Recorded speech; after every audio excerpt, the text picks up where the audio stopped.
आपको तुरंत मतलब विदिन अ सेकंड आपको हम चारों ही लॉ बता देते हैं, ठीक है। देखो सबसे पहले आया था फर्स्ट लॉ, सबसे पहले क्या आया था फर्स्ट लॉ, देखो 1 सेकंड के अंदर समझ जाओगे। सबसे पहले आया था फर्स्ट लॉ, थर्मोडायनामिक्स का फर्स्ट लॉ क्या कहता था, law of conservation of energy, ठीक है ना। Energy can neither be created nor be destroyed, ठीक। ये हमारा फर्स्ट लॉ था। तो मतलब क्या यहां पर था हमारा delta U is equal to Q plus W, ठीक है।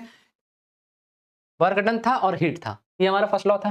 सेकंड लॉ क्या कहता था, सेकंड लॉ क्या कहता था, सेकंड लॉ कहता था, क्या कहता था, अगर कोई भी रिएक्शन कैसा हो रहा है, ध्यान से मेरा बात को सुनना, तुरंत समझ जाओगे। अगर कोई भी रिएक्शन स्पॉन्टेनियस हो रहा है, मतलब अपने आप हो रहा है, तो उसके लिए हमेशा एंट्रोपी उसका सपोर्ट करेगा। मतलब एंट्रोपी क्या होगा, मस्ट बी पॉजिटिव। अगर कोई भी रिएक्शन क्या है, अगर कोई भी रिएक्शन स्पॉन्टेनियस हो रहा है मेरे प्यारे बच्चों, तो उसके लिए हमेशा delta S becomes always positive, वो उसको सपोर्ट करेगी।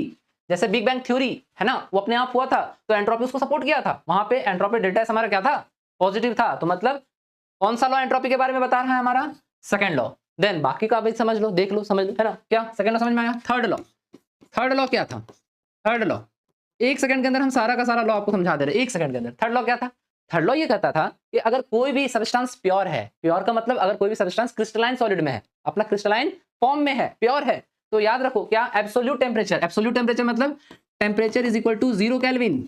ऐसे ये टेम्परेचर एग्जिस्ट करता नहीं है, तो इसी को कहा गया थर्मोडायनामिक्स में। ये ओके मत पढ़ना, ठीक है। ये क्या है, 0 केल्विन है, समझो। यहाँ ओके मत पढ़ना, लिखो हम यहाँ से 0 कर दिया और इसको कर दिया केल्विन। तो 0 केल्विन में अगर टेम्परेचर रहेगा, यानी एब्सोल्यूट टेम्परेचर पे रहेगा, तो उसके लिए हमेशा जो हमारा एंट्रोपी होगा वो भी क्या हो जाएगा, 0। अपना फ्रीडमनेस ये पूरी तरह से क्या कर देगा, खो देगा। यही था थर्ड लॉ ऑफ थर्मोडायनामिक्स। अगर कोई भी चीज क्रिस्टलाइन, कोई भी मैटर क्रिस्टलाइन सॉलिड में है, अपने क्रिस्टलाइन फॉर्म में है, एब्सोल्यूट टेम्परेचर पे उसका डेल्टा S यानी चेंज इन एंट्रोपी 0 होता है, सीधी सी बात है। थर्ड लॉ हो गया।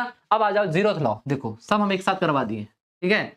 ये होता है मजेदार क्लास कि चलो मान लो अगला क्लास, मान लो हो सकता है एग्जाम में आपको इसको नहीं पूछ करके कुछ और पूछ दिया, ठीक है ना, तो आप उसको बता सको, है ना। देखो कितना इजी है समझना, 0th लॉ, ठीक है ना। 0th लॉ क्या है, अब देखो first law, second law, third law के बाद आया था क्या, 0th लॉ, ठीक है ना।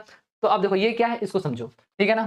तो देखो 0th लॉ क्या है, इसमें क्या कहता है, मान लो तुम्हारे पास कोई दो बॉडी है, कोई मैटर का दो बॉडी है, ठीक है।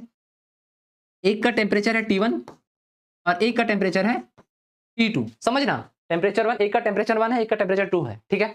अब क्या है कि अगर अब तुम इन लोग दोनों को आपस में सटाओगे, ठीक है ना, अब तुम इन लोग दोनों को क्या करोगे, आपस में टच करवा दो, सटा दो, ठीक है ना। ये देखो आपस में इन लोग दोनों बॉडी को टच करवा दिए, तो यहाँ क्या होगा, हीट का ट्रांसफर होना शुरू हो जाएगा। अब हीट का ट्रांसफर भी कैसे होगा, मान लेते सपोज T1 से ज्यादा क्या है, T2, मतलब T2 का टेम्परेचर ज्यादा है, तो हमेशा जो हीट का फ्लो होगा वो किधर से किधर होगा, T2 से T1 की तरफ, T2 से